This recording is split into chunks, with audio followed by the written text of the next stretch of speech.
Laura, cuéntame qué te pasa. Le estuve mandando mensajes todo el día y no me contesta. ¿Podrías describir cómo te sientes? No sé. Tengo sentimientos encontrados. Dime lo primero que sientas. Pues siento que no le importo. Siento que no le importo no es un sentimiento, es un pensamiento. Querrás decir pienso que no le importo. Ahora dime, cuando piensas que no le importas, ¿cómo te sientes? No sé. Me siento mal. Siento ganas de llorar. ¿Y lloras? Sí. Llorar tampoco es un sentimiento, es una conducta. Y es la consecuencia de una emoción. Laura, ¿puedes reconocer alguna emoción? Siento... pues tristeza. ¿Y sientes algo en tu cuerpo? Como un vacío en el estómago. Esa sensación se llama ansiedad. La ansiedad es una respuesta fisiológica cuando tenemos una percepción de peligro potencial. Entonces, sientes ansiedad y tristeza. ¿Qué piensas para sentir ansiedad y tristeza? Pienso que en cualquier momento me va a dejar. Quizás seas muy vulnerable a un sentimiento que se llama incertidumbre. Ese sentimiento lo generamos las personas cuando no tenemos el control sobre el futuro. ¿En tu caso sientes incertidumbre? Sí. ¿Y qué piensas? Que él no va a estar siempre interesado en mí. Así que cuando no te escriben todo el día, sientes incertidumbre. ¿Y la incertidumbre qué emoción te hace sentir?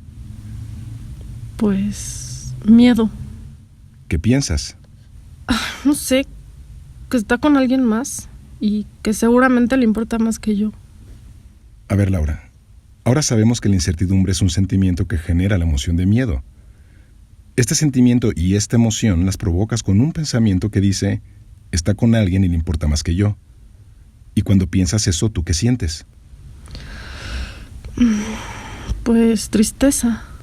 La tristeza es una emoción que proviene de un sentimiento de pérdida o abandono. ¿Será porque crees que ya está pasando lo peor? Quizá lo vives como si ya lo estuvieras perdiendo, como si te estuviera abandonando, o si se estuviera cumpliendo tu profecía. Sí, eso pienso. Ahora sí podemos desenredar tus sentimientos encontrados. Sabemos que sientes ansiedad, incertidumbre, abandono, miedo y tristeza. Y también sabemos cuáles son los pensamientos que están generando tus sensaciones, tus sentimientos, tus emociones y tu conducta.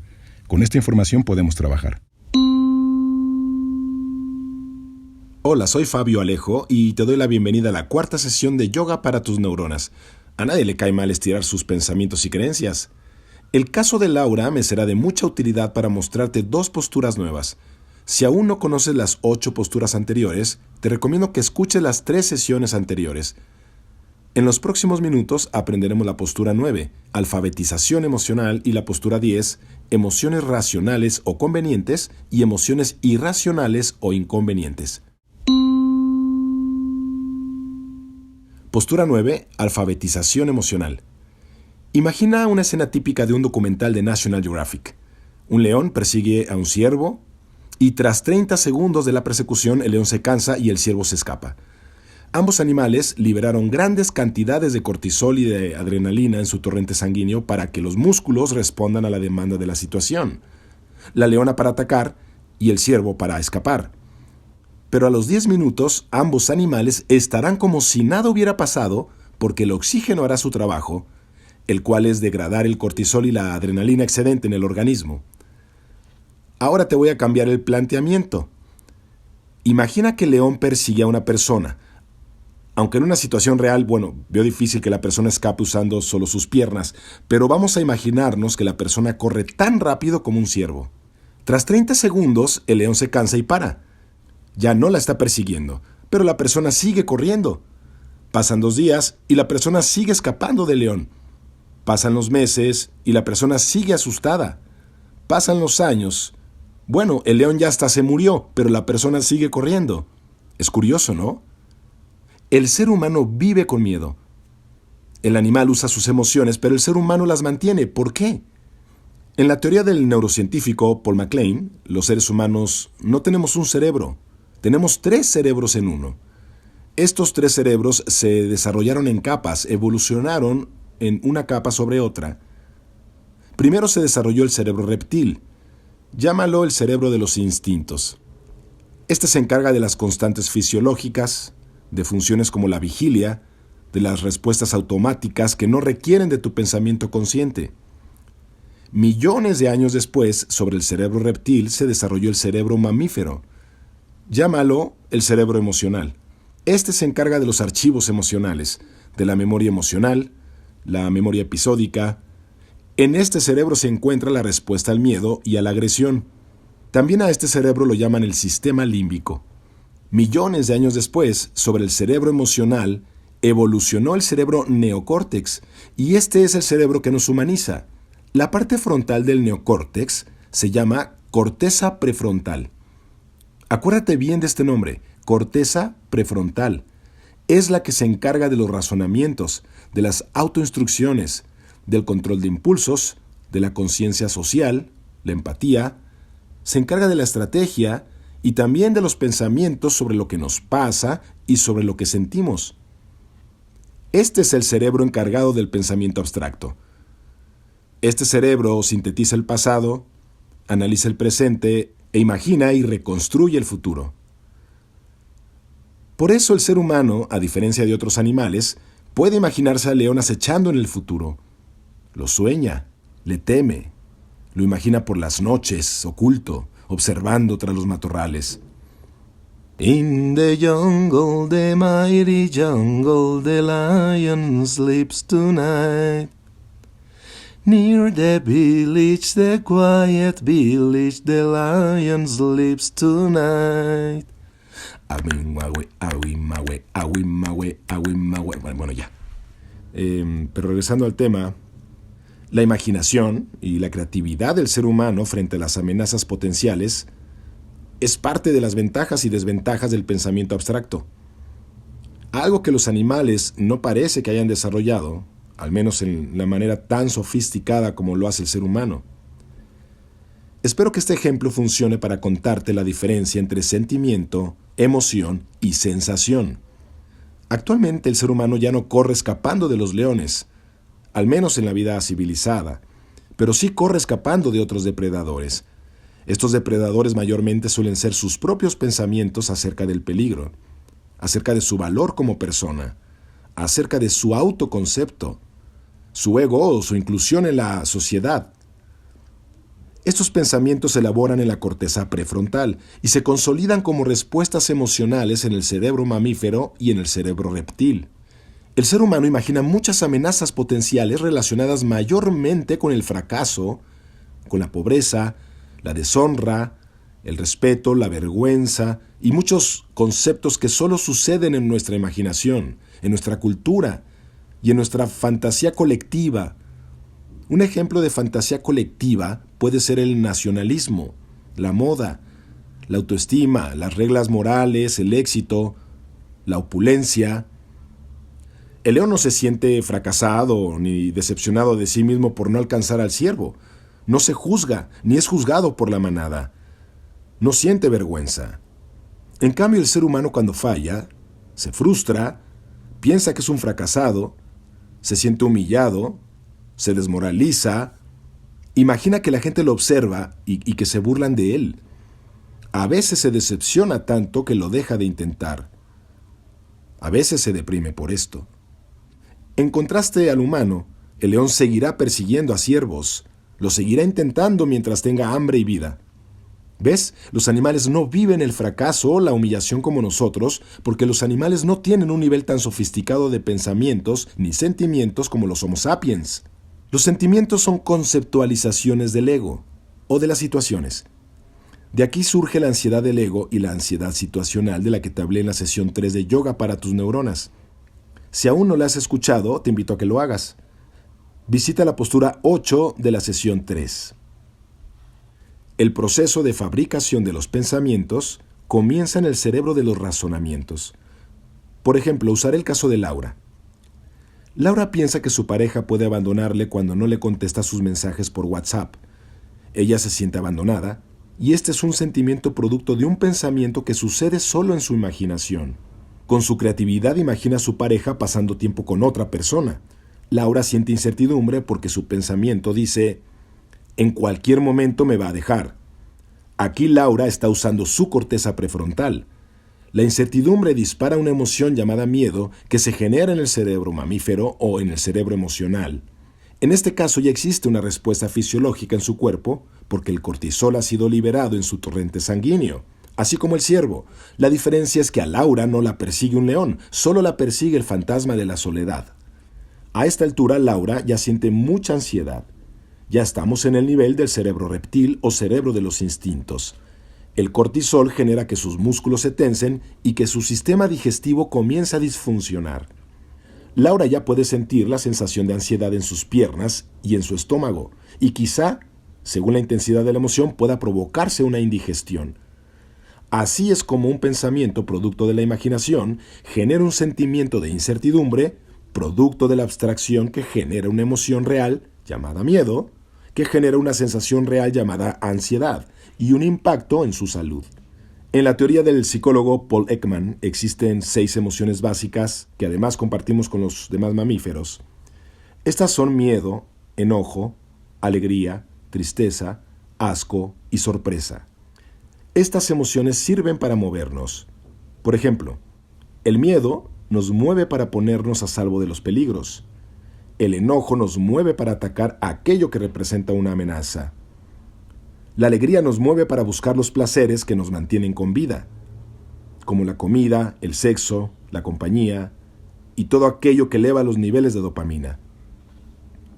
La tristeza nos mueve para resignificar la vida tras la pérdida de la pareja, de un amigo o un familiar, la pérdida del trabajo o de la salud, y esto nos ayuda a adaptarnos a una nueva realidad.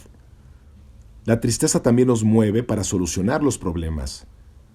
El asco nos mueve para alejarnos de los alimentos tóxicos o de la descomposición biológica, y la sorpresa nos mueve para atender y evaluar eventos fortuitos e inesperados. ¿Ves qué inteligente es la naturaleza? Escucha bien. Esto es importante. Tenemos 2 conductas básicas: buscar el placer y evitar el dolor. Es decir, querer vivir y no morir. Para esto tenemos 2 sensaciones básicas: placer y ansiedad. El placer nos mueve para mantenernos vivos y la ansiedad nos mueve para evitar morir. El placer se siente bien y la ansiedad se siente mal. Si se siente bien, esto genera la emoción de la alegría. Y la alegría se mantiene con sentimientos como la motivación, el amor, el entusiasmo, la felicidad, el interés, entre muchos otros. Si se siente mal, genera la emoción de miedo, o enojo, o asco, o tristeza. Por ejemplo, si la emoción es miedo, podría ser mantenida por sentimientos como la incertidumbre, la desconfianza, el desamparo, entre muchos otros. Estos 3 sentimientos están siendo mantenidos por pensamientos. Fíjate, la incertidumbre puede estar siendo mantenida por un pensamiento que dice, no sé qué va a pasar, o necesito saber qué va a pasar, y cómo le voy a hacer.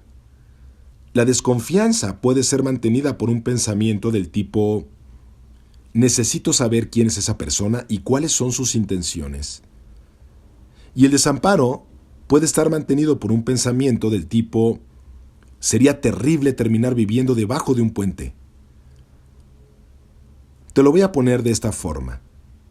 Imagina como si cada emoción fuera un planeta y los sentimientos sus lunas.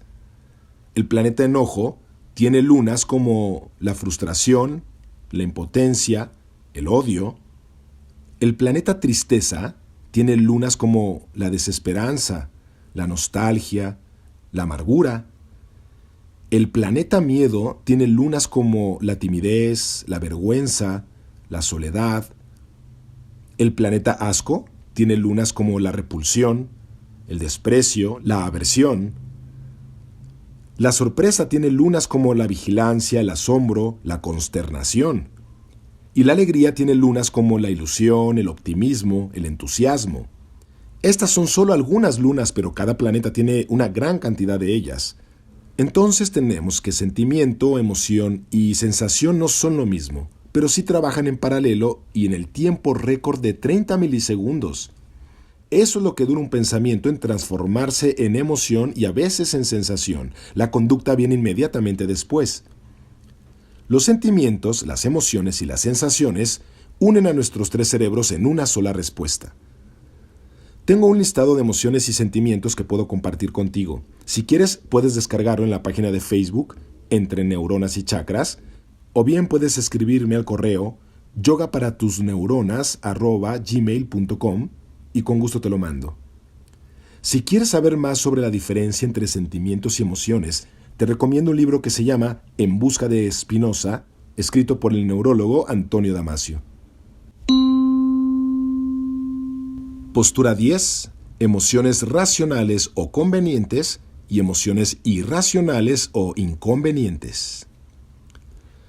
Las emociones nos mueven hacia la vida, nos mueven para evitar la muerte, pero cuando exageramos nuestra relación con la realidad, el cortisol, la noradrenalina y la adrenalina se vierten de forma excedente y la ansiedad eleva el nivel de arousal, a veces hasta paralizarnos. Para más información sobre el nivel de activación o arousal, la podrás escuchar en la sesión 3 de Yoga para tus Neuronas. Haz conciencia de esto. El temor nos pone en alerta para tener precaución, pero el pánico nos paraliza. La tristeza nos ayuda a resolver problemas y a procesar las pérdidas, pero la depresión nos paraliza. La molestia nos ayuda a poner límites frente a otras personas, pero la ira paraliza nuestro razonamiento. La alegría nos ayuda a disfrutar de los momentos, pero la euforia paraliza nuestro razonamiento. La tranquilidad nos ayuda a estar en paz y a descansar, pero la apatía nos paraliza. ¿Qué reflexión te deja esta información? Mi reflexión es: las emociones se pueden regular para que éstas sean funcionales y no disfuncionales. Mira, mucha gente piensa que las emociones hay que dejarlas salir, que hay que dejarlas fluir. Yo no estoy del todo de acuerdo con esto. No podemos negar las emociones. Ahí están y aparecen de repente, a veces cuando pensamos algo o cuando pasa algo. Pero también podemos regularlas una vez que aparecen y podemos generar habilidades para tener nuevas creencias que nos ayuden a no llegar al enojo y mucho menos a la ira. Ya hablamos de esto en la sesión 2, postura 5.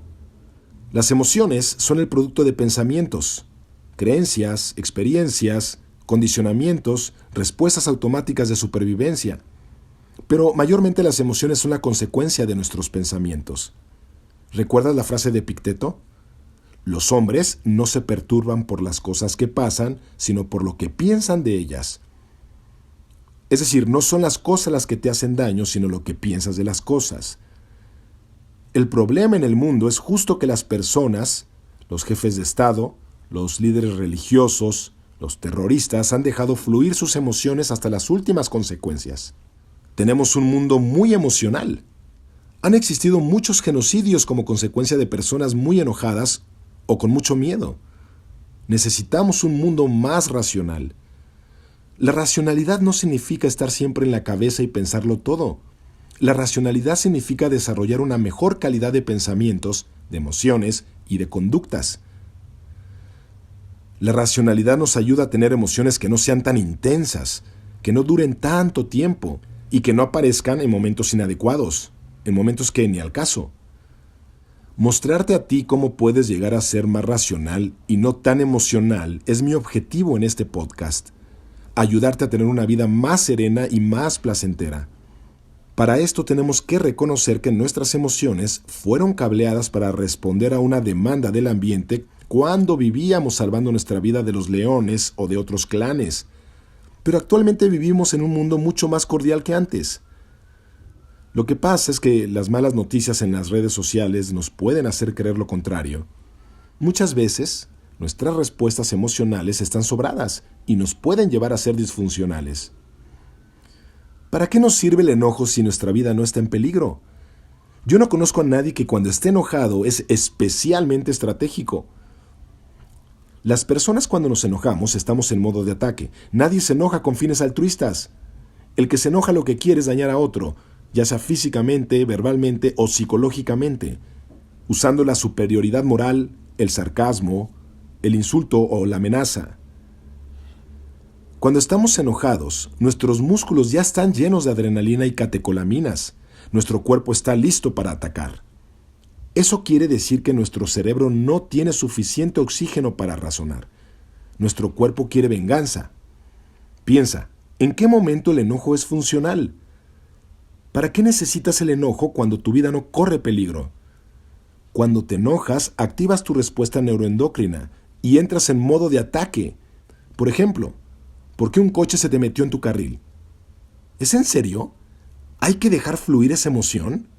¿Hay que mentarle la madre con el claxon? ¿Te das cuenta de lo inútil que es y no solo eso, lo peligroso que puede ser agredir a otra persona? Te pones en el blanco de la venganza y también provocas problemas vasculares en tu corazón, en tu cerebro. Provocas desgaste del sistema inmunológico. También desgastas tu salud social. A lo mejor tú te estás preguntando, bueno, ¿y entonces qué hago con el enojo?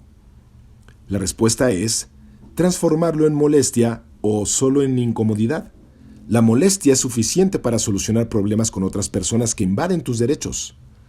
La molestia te permite ser asertivo sin tener que agredir ni amenazar. El miedo es útil cuando tu vida está en riesgo y te permite huir, pero no te sirve cuando tienes que enfrentar situaciones necesarias, por ejemplo, hablar en público o viajar sin compañía. El temor es suficiente y te sobra para tomar precauciones. El miedo no. El miedo ya te sobra. ¿Cómo puedes gestionar una emoción? Transformar el enojo en molestia o el miedo en temor. Bueno, la respuesta es a través de la racionalidad. Todas las emociones tienen un espectro. Recuerda el volumen de reproducción del que te hablé la sesión anterior. Este volumen te da la posibilidad de subir o bajar la intensidad. En el volumen de la canción El enojo, la parte más baja es la incomodidad. A mayor volumen, más intensidad, más ansiedad y subimos a la molestia. Hasta este punto aún somos funcionales, pero si seguimos subiendo el volumen con nuestros pensamientos y exigencias, entonces pasamos al enojo, después a la ira o a la cólera.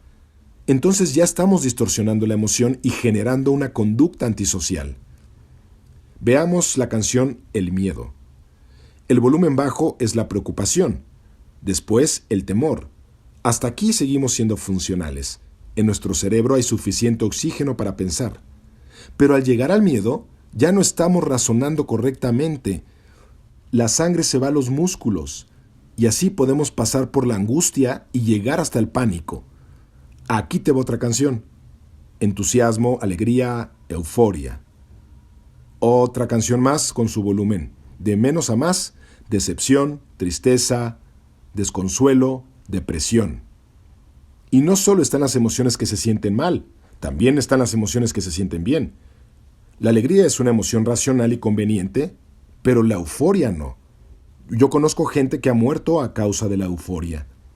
Por ejemplo, quienes conducen una moto secuestrados por la euforia en autopistas con curvas peligrosas, o quienes por hacerse los graciosos se caen por un balcón, o los que saltan a un acantilado al mar sin verificar la profundidad del agua. El amor, sentir amor es suficiente, es un sentimiento racional y es conveniente, pero la pasión nos nubla la vista. ¿Qué me dices de los apasionados del fútbol que se pelean en las tribunas? ¿Qué me dices de los apasionados de su religión? Algunos pueden conducirse de forma muy fanática y ser muy incómodos. En un extremo, otros fanáticos ponen bombas y matan gente. O los apasionados de su trabajo, que descuidan a sus familias. ¿Qué tal la novela de Romeo y Julieta? Dos ingenuos enamorados que mueren por pasión. El problema es que la pasión está muy reforzada por la cultura, está aplaudida. Los apasionados son vistos como gente que vive la vida intensamente. Y aunque lo diga José María Napoleón, yo paso de vivir la vida intensamente. La intensidad está polarizada, es como un péndulo. Un día te lleva a la manía y al otro a la depresión. Reflexiona en esto. La virtud es el equilibrio entre dos extremos. Te recuerdo, los filósofos griegos lo llaman la ataraxia, la virtud de vivir con serenidad y no dejarte llevar por la exaltación. La serenidad y la tranquilidad son sentimientos racionales y son convenientes, pero la apatía y la bulia no. Siendo así, tenemos emociones y sentimientos que se sienten mal, pero que son racionales y son convenientes, como la molestia, la preocupación, la tristeza y el temor. También tenemos emociones y sentimientos que se sienten mal, pero que son irracionales y son inconvenientes, como el enojo, la angustia, la depresión, el miedo. Te recuerdo, el enojo y el miedo están ahí para salvarnos de la muerte, pero no porque se nos metió un coche en nuestro carril, o porque nuestro jefe nos miró con cara de huevo cocido. Por otro lado, tenemos emociones y sentimientos que se sienten bien, que son racionales y son convenientes, como la tranquilidad, la alegría, el amor. Y tenemos emociones y sentimientos que se sienten bien, pero que son irracionales y son inconvenientes, como la apatía, la euforia y la pasión. Te voy a compartir un cuadro donde podrás ver las emociones y sentimientos que acabo de citar con su correspondiente escala. Podrás descargarlo en la página de Facebook Entre Neuronas y Chakras, o me lo puedes solicitar a través del mail que daré más adelante. La forma de modular tus emociones es a través de la modificación de la conducta, de los ensayos conductuales y de la reestructuración de las creencias y los esquemas aprendidos desde tu infancia. Retomando el caso de Laura, ella consiguió ahorrarse mucho sufrimiento innecesario cuando comenzó a modificar sus creencias sobre su necesidad de tener el control de su pareja y del futuro. También cuando aprendió a tener un mejor manejo de la incertidumbre. A veces es necesario echar mano a la farmacoterapia, siempre que sea por prescripción médica de un doctor especialista.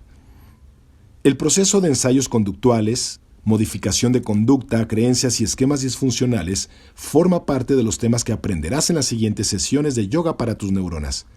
Si deseas información abundante sobre el concepto de emociones racionales e irracionales, te recomiendo que busques el libro Terapia Racional Emotiva Conductual, escrito por Leonor Lega, Francesc Sorribés y Montserrat Calvo. En el capítulo 3 de este libro encontrarás el modelo binario de las emociones. A continuación haré un resumen de las dos posturas que acabas de aprender. Postura 9. Alfabetización emocional. Tenemos 3 cerebros en uno: el cerebro de los instintos o cerebro reptil, el cerebro emocional o mamífero y el neocórtex o cerebro racional. Estos 3 cerebros administran 3 diferentes formas de experimentar la vida, como las sensaciones, las emociones y los sentimientos. Las 2 sensaciones básicas son placer y ansiedad. En esta ocasión no me refiero a los 5 sentidos. Las emociones básicas son miedo, enojo, alegría, tristeza, asco y sorpresa. Y la parte más moderna y abstracta de nuestro cerebro administra una larga lista de sentimientos, como la vergüenza, la culpa, la frustración, la felicidad, el amor y muchas más. Postura 10. Emociones racionales o convenientes y emociones irracionales o inconvenientes. Las emociones se experimentan en un espectro que de menos a más te llevan a ser funcional o disfuncional. Tú puedes modular tus emociones a través de tus pensamientos y creencias. Por ejemplo, en el rango del enojo está la molestia, la cual es racional y también es conveniente, pero en un volumen muy alto está la ira, que es irracional e inconveniente. El volumen medio es la intensidad adecuada para pensar, sentir y actuar de forma racional y funcional. La virtud es el equilibrio entre 2 extremos. Soy Fabio Alejo y esta fue la 4ª sesión de Yoga para tus neuronas. A nadie le cae mal estirar sus pensamientos y creencias. Si crees que este material puede ser de ayuda para otras personas, por favor compártela. Si deseas ofrecer una opinión o tener más información, puedes escribirme al correo yogaparatusneuronas@gmail.com. Visita nuestra página de Facebook Entre Neuronas y Chakras para obtener más material didáctico que te ofrezco. Si estás escuchando este podcast en tiempo real, te invito el próximo jueves a descargar la siguiente publicación de Verónica Alcocer que se llama Haz una pausa. Y la próxima semana, el miércoles, el siguiente episodio de Entre Neuronas y Chakras con el tema Muchas vidas versus una vida. Yo te espero el martes dentro de 15 días para nuestra 5ª sesión de Yoga para tus neuronas.